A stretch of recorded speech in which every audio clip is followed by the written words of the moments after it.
Hello, everyone. Welcome to this episode of Talking About Rock. I'm Rob Edwards. Today's guest has been working in studios for over 35 years. He has engineered, mixed, produced for every major label. And he's worked with such artists as ZZ Top, B.B. King, John Denver, Dolly Parton, Molly Hatchet, Marie Osmond, Olivia Newton-John, and of course, our friends in LOST CIRCUS. Please welcome Tom Harding from Tom Harding Productions to the show. Hello, everybody. How you doing? Hey, Tom. How are you today? I'm good. How are you? So quite the list there. I'm sure you got quite the stories to tell of, different artists you work with and the different albums that you're a part of or helped out with. And I want to get to that. And I definitely want to get to the stories, of course, about, working with our friends out there in LOST CIRCUS. And we're so glad that they're doing well. But I kind of wanted to backtrack a little bit, if you don't mind, because you've been doing this for quite a while. Can you kind of tell our guests a little bit of how it started in the studios and how it's evolved? Obviously, we're into digital now and we're into streaming and things like that. But back in earlier recordings, it was much more simplified things. It was simplified, but it was more complicated. So I started out as an assistant engineer, and back then we had the 24-track analog tape machine. Well, the assistant had to get there an hour to 2 hours early just to align the tape machine. There's all these, in simplicity's sake, there's about 6 knobs that have to be turned for each track on a tape machine. And if it come from one studio to the other, they're all set differently. So the assistant has to get there. He has to do that. And as an assistant, that's kind of what you're in charge of, is that tape machine. When I first started, if you finished a take, you have to slice leader in there and things like that. And things that we take for granted now in the digital world, like, oh, I hit this button and I go to a chorus, I'm there. Back then, we had to watch the little counter on the machine and write everything down. And then, of course, tape wasn't as forgiving as digital. If you cut it too loud, that snare drum is shot and that take is shot. And another thing, and I got to have quite a reputation at this. I was good at cutting analog tape. So nowadays we can take multiple takes in Pro Tools and do what we call a playlist, and then we can combine the playlist. Well, back then we couldn't do that. We just had to take a take and be. So I got to where I could take the numbers down and listen to the takes. And so if the producer said, I loved take one's chorus, but the rest of the song sucked, and he said, but take 3, everything was good but that chorus, I could take and cut that chorus out of the take 1 and drop that in to take 2. Now, of course, that took hours to do, and is again now, boom, boom, boom, we push 3 or 4 buttons and right. I was going to say, had to be a huge time-consuming effort back then. And when I first started, we didn't have automation, so when you're mixing, you've probably seen pictures where there's like 6 guys bent over the console because everybody's moving or pushing a button at the same time. And if that one guy makes a mistake, then you're done. You're finished. A friend of mine, Steve Marcantonio, he was the assistant on that Jake Isles band Centerfold. And great album. His only job was to ride the snare drum up and down in the choruses. And he was assigned that. So all those kind of things. Again, one little mistake, you got to start over. Now it's all in the box and everything is much more simplified. And from a band point of view, things are a lot cheaper because bands were back in the heyday, analog tape for a 2-inch reel, which was about 15 minutes, was costing them $300 or $400 a roll. Right. And yeah. Now you can go buy a hard drive for $100. Right. Exactly. So, exactly. When I was starting bands when I was real younger, I would have given my right arm to have one of those nice big, huge mixing boards that they have. The big 24-track. There was like right. $8,000 back in the day. But now you can do stuff with Pro Tools, and I know a lot of folks that we've spoken to. They'll do their basic stuff or their demo stuffs at home, and then they'll go to studios still to master. Right now, I'm presently mixing an album for a guy named Adam Mitchell, and you may not know who Adam Mitchell is, but I guarantee you've heard a bunch of Kiss records that he's written all the songs on. And so we did the opposite of this. We cut this at Sound Emporium, and then he lives up in Telluride, and he comes and does all his vocals up there, sends me the vocals, and then I mix it here in my home studio. Right. So again, a lot simpler, a lot cheaper. We can move files all around. I remember I don't know if you ever heard, there was a band called Kennedy Rose, and they were signed to Sting's label, and I co-produced them. And we wanted Sting to play bass on one of the songs. Well, Sting wasn't going to fly to Nashville to play bass on it. So we had to make a copy of the 24 track, then have it specially packaged, and then we had to counter it from Nashville to London for one of the assistants in London to pick up and have Sting put bass on it. Then it all had to come back to us in the exact same way. So that took over a week to do, and now we could do that in about 2 hours. Right. You could just send the file or whatever. Send him the file, he plays it, he can send it back to us even and ask us if we liked it or not. And in fact, when he did that, just to be sure, he did like 3 different passes. I mean, it's Sting, we're gonna like whatever he played, but he did like 3 passes of it just to make sure he covered all bases. Right. So I want to talk about a little bit about some of the different techniques that are used in the studios, right? Or some of the backtracking or, doubling or things like that. Sure. I know like some of the real early artists, like I'll just take it for example, they were like experimenting with things like the Beatles. They would do all kinds of different things, or even Eddie Van Halen, he would try, very odd different things. Can you tell us a little bit about some of the studio techniques that you've used in the past? Well, yeah, doubling vocals, for instance, is a big example. They set up a delay because they didn't have the tracks. You realize the Beatles only had 4 tracks, so if they wanted to do a double vocal, which is real common, they had to use a delay box or something. I'm not even quite sure. You can now buy the plugin from Waves that reproduces, but now we just create another track and do it. Backward stuff has always been real popular. And again, in the olden days of analog, you had a track sheet that listed what was on every song. Track 1 was kick all the way down to track 24. Well, to record backwards, then you had to flip the tape. So you had to put a mark on the tape of where you wanted the backwards thing to happen. And then you had to calculate in your head, okay, if I want it on this snare beat, I've got to play the backwards snare beat a beat early. So then you flip the tape, and when you flip the tape, you had to write your track sheet backwards. Because if you went and put track 1 in record, you were really recording on track 24.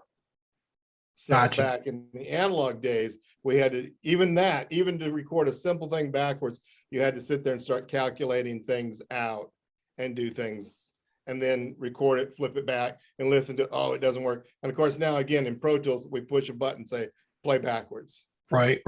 Were there also scenarios like where some artists maybe wanted to move some things in the studio around, maybe have some type of dampening or have some walls set up for a certain type of sound, or more of a bassier type of sound or something? Well, yeah. Originally, most studios were dead. If you've ever been to Sun, or even the big RCA here, they were built really dead. It wasn't till the 80s that we started livening up studios. And then you could go to studios like Ardent in Memphis, for instance. What they've done is they built a really good live room, but then they put drapes in it so they can move it, because sometimes you don't want all that big reflection on the sound. If you're doing vocals, you don't want the vocals to have a bunch of early reflection coming back. But if you're doing drums, you do.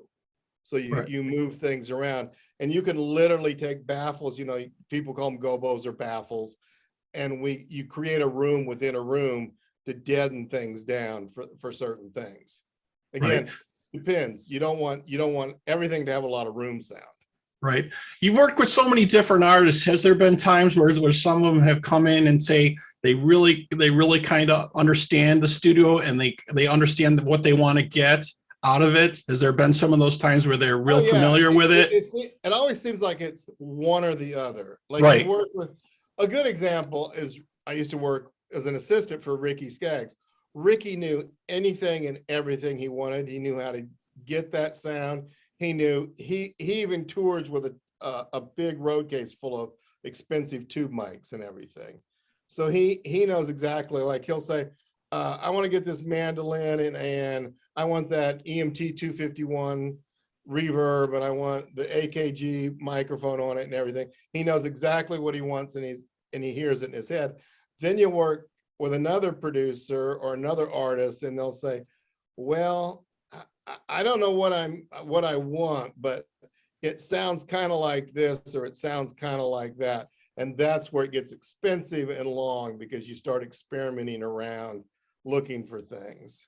Yeah, I've read some articles and I've watched some interviews. Sometimes, the producers really have the ear and a lot of times they can guide the artist and kind of they feel out what they want and they can say, well, let's try this or let's try that. Maybe that's what you're hearing in your head and I can help you with that. And a lot of the earlier bands we've talked to, a lot of the newer bands, they've even said because they're newer to the studios and they don't understand all the different technologies yet. So they were really glad that they were guided by a lot of these folks to help them out in different aspects to clean up the sound, make it crisper, or to even they would have an idea and it would kind of change the sound and make it more rich. And I always think of it, you kind of think of a producer as you have a ball or a square, whatever you want to call, and the artist is inside of it. And that artist can move all around that circle they want until they get outside that circle. And that's the producer's job, is to pull them back inside that circle. Because you never want to stifle your artist's creativity, but you don't want them to get so outside that you as a producer know no one's ever going to get what they're trying to say. Right. I know some of the big names and producers, like say Ted Templeman for Van Halen, had quite the touch for them. Rob Rock, another big guy. Right. Mutt Lange for AC/DC, gelled with them perfectly and understood, what they were trying to do. I don't think we would have had some of the songs that we had if it wasn't for those folks. Oh yeah. And it's funny you say that. That's how Adam got involved with Kiss. He didn't know Paul or Gene at the time. The producer said, you guys need some help with your songs. You need to write with this guy. Desmond Child is another perfect example. A lot of people write with Desmond because he has that touch of knowing how to make that hit song. Yeah, when he started writing, I think for Aerosmith in the 80s, it really gave them a big bump. Definitely. Exactly. It was because they were re-energized. They were back from that heyday of partying. They were ready to finally get to work. They were ready to write serious songs. And you talked about Kiss there a little bit too. You could definitely tell from the early Kiss record, stuff was very raw, very basic, and how that progressed and changed. After Destroyer came out, I think things started to really change for them. Well, and if you know anything about Kiss, they credit Eddie Kramer for changing their sound and giving them that edge that they were always looking for. Even though Eddie produced the live album, but then they didn't work again in the studio with him until Rock and Roll Over.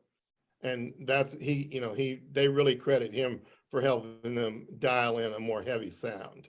Yeah, I think everybody remembers that album for sure. They were talking about that today on the Eddie Trunk Show about Rock and Roll Over and Destroyer. All those were the defining records pretty much for Kiss for sure. Exactly. But let's talk about some of this stuff you worked on here. Okay. So we went through your list a little bit. You got to work with ZZ Top. You worked with them on what, Pincushion and Antenna? Yeah, well, I guess it's Antenna. And I actually the first record I worked on them with was the Greatest Hits record. So funny story on that. I don't know if you familiar with that Greatest Hits. There's Viva Las Vegas on it. And that started out as Billy playing around with just a little sequencer on the bus. And he sequenced Viva Las Vegas and put a scratch guitar track down. And then Dusty sang it backstage. And then he came to Nashville and we started adding guitars to it and background vocals. And we hired these girl singers and he wanted to really get that Vegas-y sound. And so we did all the guitars. And I think Dusty ended up re-singing it back in Memphis because Joe Hardy mixed it. I didn't mix it. I just did all the guitars and the background vocals on it. And that was my first introduction to ZZ Top. And the way I got introduced to them is that Kennedy Rose band that I worked with, they used a keyboard player who did all the programming for them, and then also worked with ZZ Top, and they were down in Houston struggling with guitar sounds.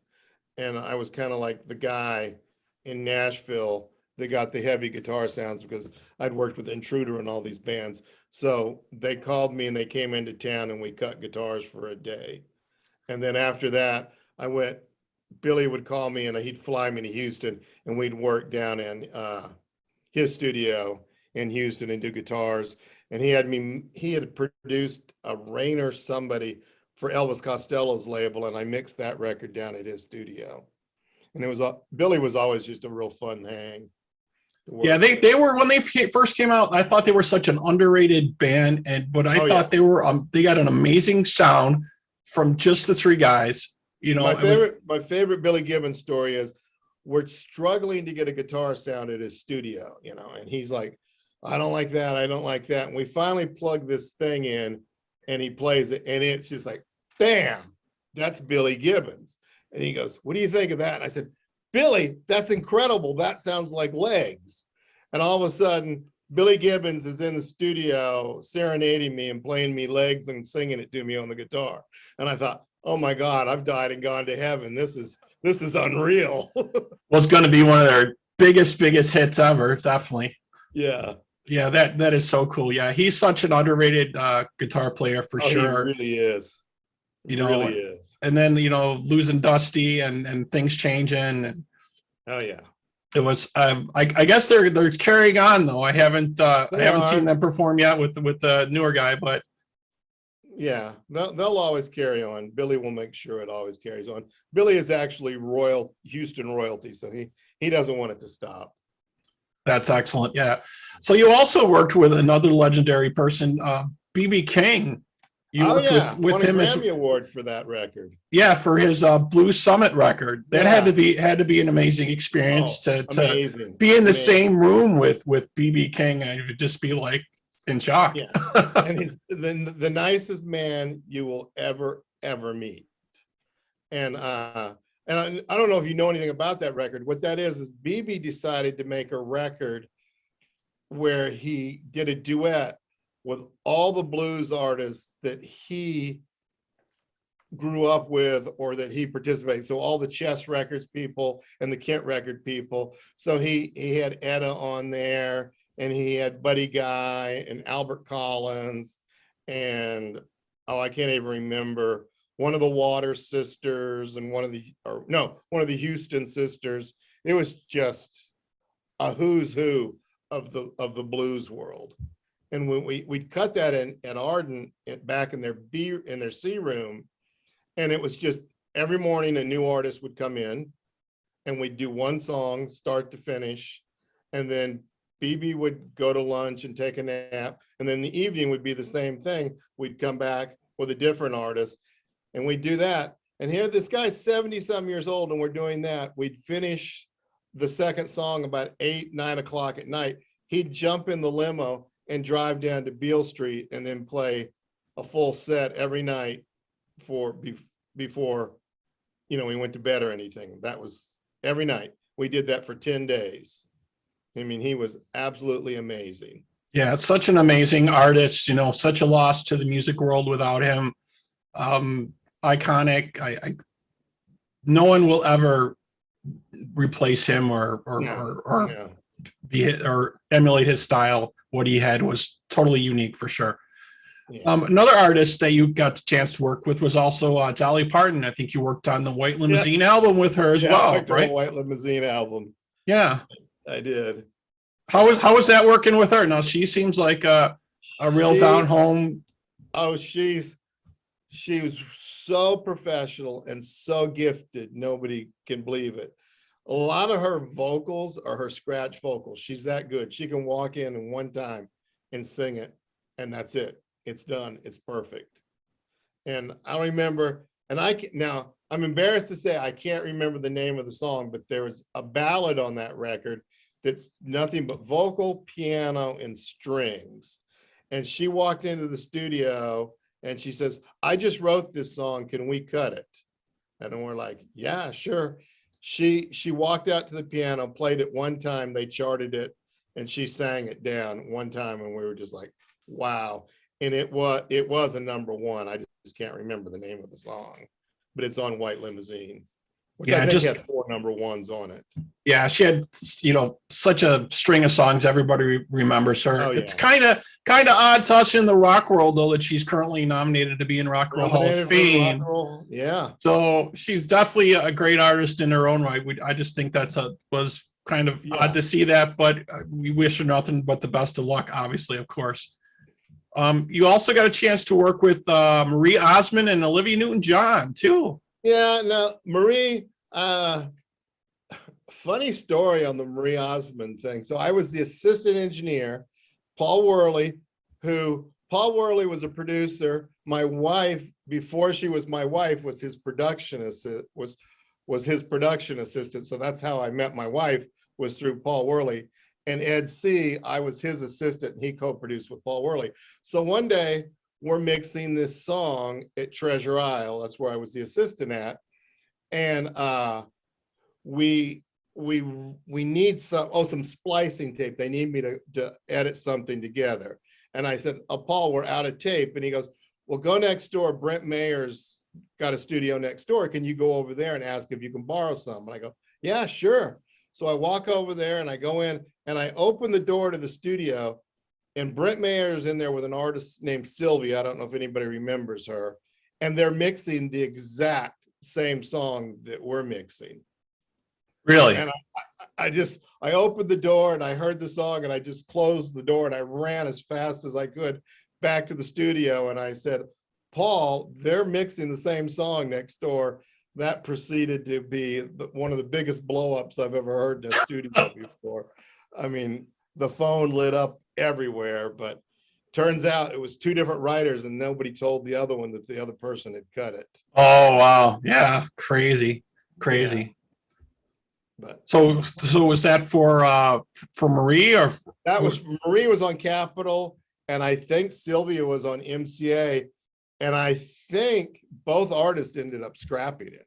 They both got so mad that the other one wasn't notified that I don't think it ever came out by either artist. Right. Yeah, that's probably the best way to go with that. Probably. Avoid the lawsuits and the headaches and just press on, right? Yeah. So let's kind of get back to a little bit more rock and roll. You got a chance to work with Molly Hatchet also back in the day also. Yeah. So you worked with them. I had worked with Terry Manning, who was from Memphis, who he engineered Eliminator by ZZ Top. And he came to town, and his first thing he came to town is, do you remember Jason and the Scorchers? Did you ever know them? Yeah. They were originally Jason and the Nashville Scorchers. Then they became Jason and the Scorchers. Well, Terry, he engineered and produced their record when I was the assistant at Treasure Isle. And so we did that, and we did another band called Tim Krekel. And one day, Terry calls me, and he's in Orlando, and he's working with Molly Hatchet. And he said, do you think we could do, this is the craziest thing. He says, do you think we could do all 10 songs, background vocals on all 10 songs on the Molly Hatchet record on so-and-so date? And I'm like, well, yeah, that's quite a bit, but I guess we could do it. Give it a try. he says, okay. And he goes, I'll be there at 6 p.m. And I went, 6 p.m. We got to do 10 songs at starting at 6 p.m. So anyways, I get there. Like I said, I had to line the tape machine, and he goes, oh, by the way, we're going to do a sax overdub first. So Jim Horn comes in, who's played with the Rolling Stones and everybody. He comes in and puts a sax overdub on. And then he hired 3 professional background singers to come in and sing. And we worked and we worked. And then Terry started singing with him. And I would say we went till about 6 in the morning, but we got all 10 songs done. I do remember I didn't even go home that night. I just passed out in the studio. So they must have been a little under the gun to get that product out, to get that album out. Oh, he was mixing it. He left that day. He left that night, drove to Memphis, and started mixing it the next day. Do you know what album that was for? That under the gun to get it done. Do you know what Molly Hatchet album that was for? It's the one where the guy's sitting on the horse. Oh, okay. Yeah. I don't know the name of it, but I have a plaque somewhere in my room, but I don't know what. Yeah, I don't know off the top of my head. I'm not that fluent with every Molly Hatchet album. I'm not either. But unfortunately, they haven't been around. That was the first album that Danny Joe? Was that the singer? Yeah. Danny Joe Brown. He had left the band and he'd come back, and that was the first album he'd done coming back. Oh, okay. Yeah, because they made some changes. Yeah. Yeah, definitely. It's a good record. I've never worked that hard for one and done that many songs in one day. Yeah, like you said, they were definitely they must have been under the gun to get that out. Oh yeah. That's got Dreams I'll Never See on it, right? Yeah. I think that was the first. Was that the first album? No. Because he's on the horse on the first album. Let me. That's okay. That's all right. I'll find it in a minute while we're. No worries. Yeah, don't worry about it. So we can move on. I thought I could find it quick on there. So let's talk about our friends here out there in Nashville, Lost Circus. Lost Circus, yeah. Yeah, with Steve Livy and Kenny Knight. They're friends of the show, and we love what they're doing. And tell us a little bit about working with them in the studio. Okay, how are the guys? Were they giving you crap? Let's this a little bit. So the connection to Lost Circus is Tom Gregory, who's the drummer. I don't know if you know that. Now, Tom and I go back all the way back to college. So we were in college together, and oddly enough, we looked nothing alike, but our names were Harding and Gregory, and we sat next to each other. Nobody knew who was Harding and knew who was Gregory. They called us the Tom brothers all the way through college.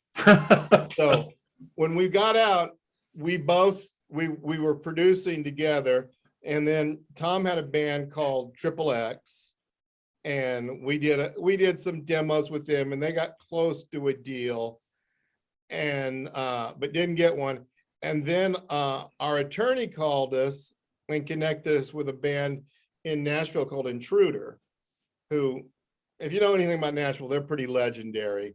And so Tom and I produced the first Intruder record, and Tom went on. I got a manager that handled me as a producer and engineer, and Tom went on to do video stuff.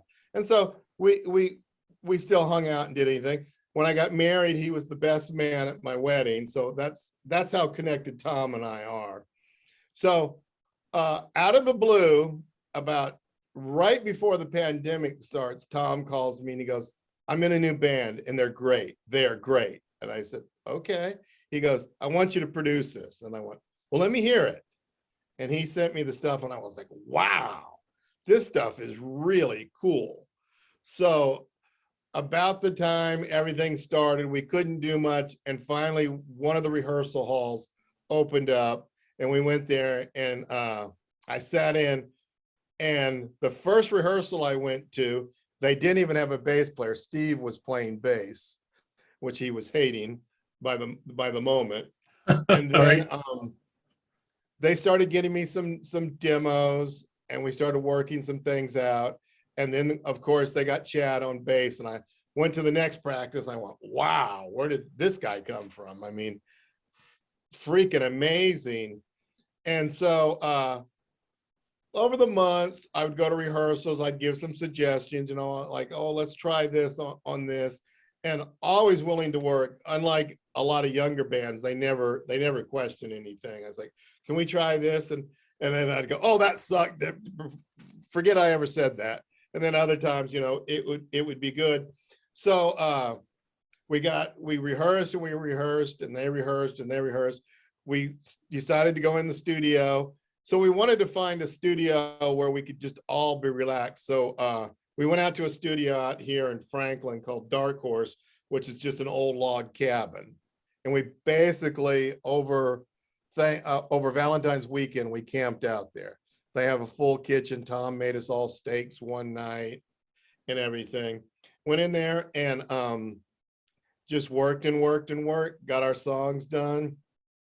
And then came home, and most of the guitars Brian, who's just an amazing guitar player, he did the guitars at home, and Kenny, when it went over there, Kenny did a little bit of guitars here and a little bass here at my place, but for the most part, all the guitars were done at Brian's. And then I did Steve and I would just camp out on the weekends and do vocals. And Steve, I've worked with a lot of great vocalists, and I think Steve is probably the best I've ever worked with. That guy's just amazing. Big old guy. He can sing high, he can sing low. You've heard it. I mean, his range on that record is just astronomical. Yeah, we love the debut album from Lost Circus. Our co-host, Jerry Schmidt in Nashville there, he couldn't be with us tonight, but he's friends with everyone and has known the guys for a while. We love this stuff. When I heard it, I thought this was great. And then I saw the videos coming out, and I hope things. When your drummer owns a video production company, that doesn't hurt. Right. And that's only the second record that I've ever engineered and produced that I didn't mix. And I wanted to bring in another element to it, a fresher. Someone to get a fresh take on it and give you a different take. So I actually hired Ryan Griffin, who started out way back when as my intern. When I owned a studio and he was in college, he started out as my intern. And then he now has his own studio and everything. And we just would go in every week. Again, we were kind of weekend warriors, show up on Friday night and mix. The band would come in and out because they don't need to be there for the whole time. And a couple weekends, and we had what I think is just a great record. Yeah, I think it's fabulous. I think it's just going to keep moving forward, and I love the first track, "She's a Fire," when they came out, and it was just it sounds excellent. And the thing is, some people say, "Oh, it sounds kind of 80s." Well, good, because that's what we were going to. What was wrong with that time? Nothing was wrong. We wanted it to sound like a modern 80s record. Yeah.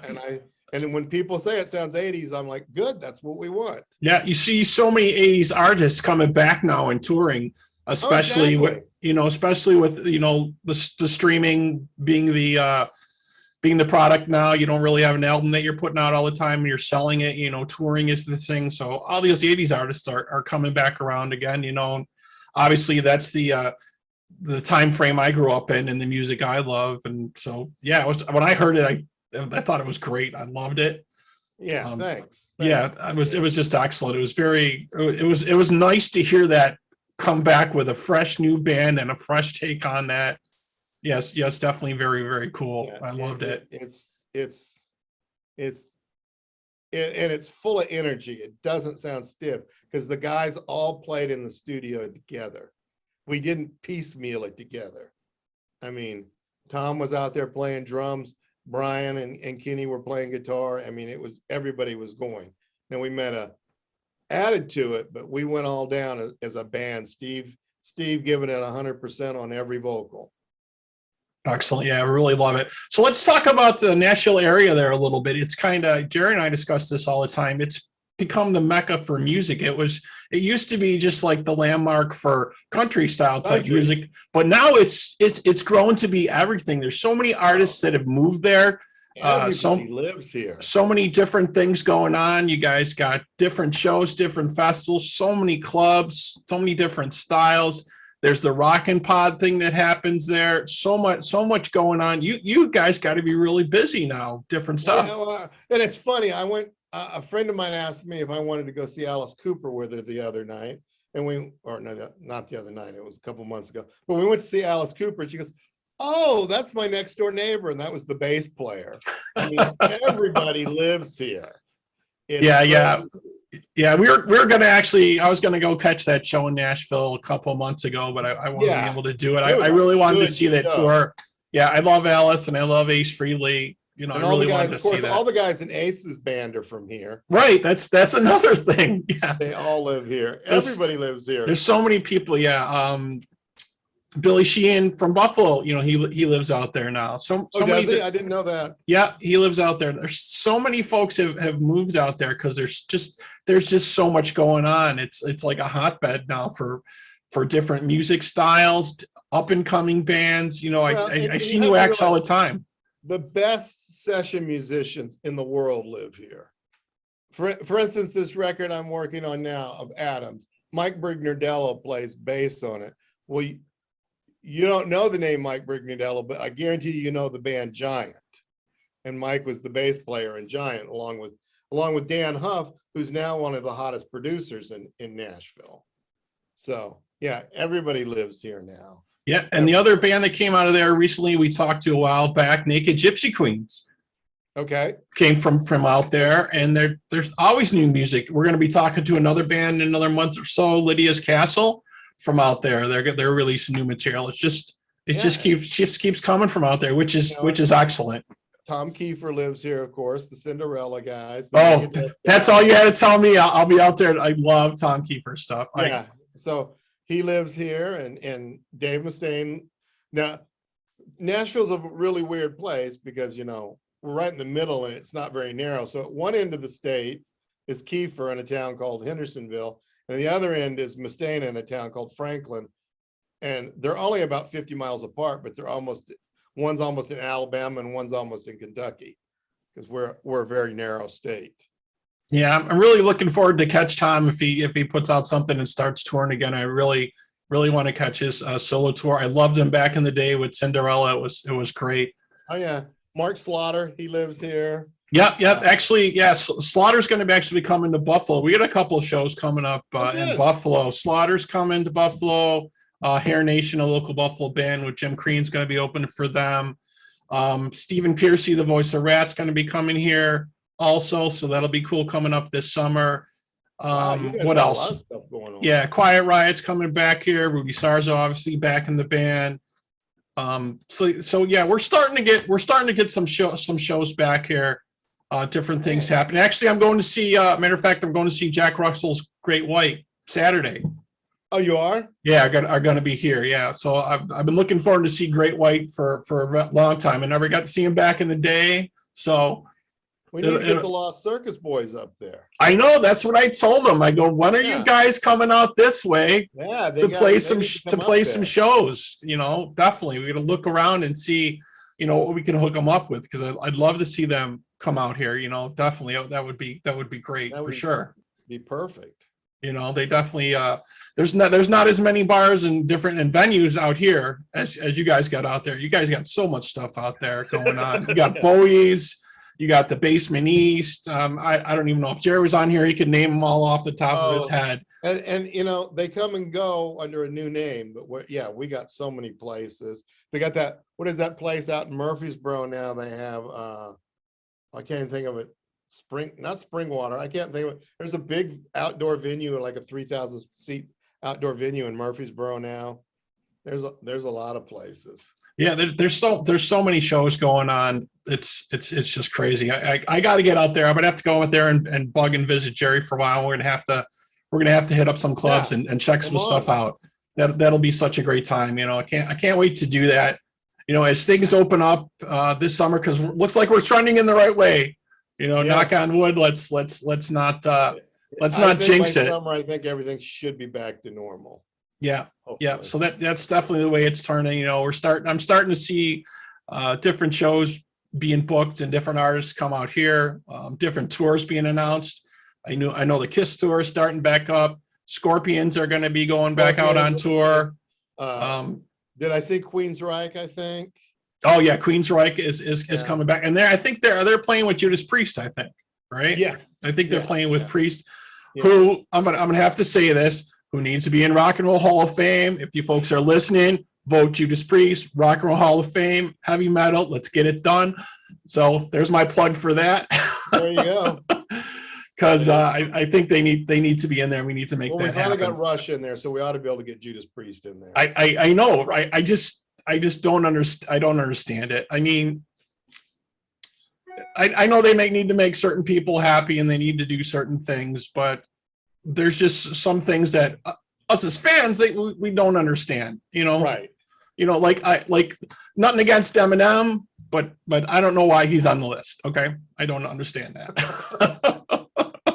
When you go to the Hall of Fame, there's quite a few people you wonder why. Yeah, I was there a couple of years ago, and I'm actually going to be going again with my girlfriend coming up in March. We're going to go back out, and I'm gonna do a little stuff from the Rock and Roll Hall of Fame. And if oh, cool. Yeah, and if some of these numbers don't come up, we're gonna have to slam, because I know lots of people are not happy with stuff they do. Well, even my son who's 24 years old is now like into all this 80s pop stuff like Journey and REO Speedwagon and all these people, and he's going, why is a band like Styx not in the Rock and Roll Hall of Fame? I mean, exactly. He goes, Dad, they've had tons of hit records, whether you like them or not. They've done a ton of stuff. Yeah, I saw them this past summer at a Erie County Fair out here this past summer. They were phenomenal.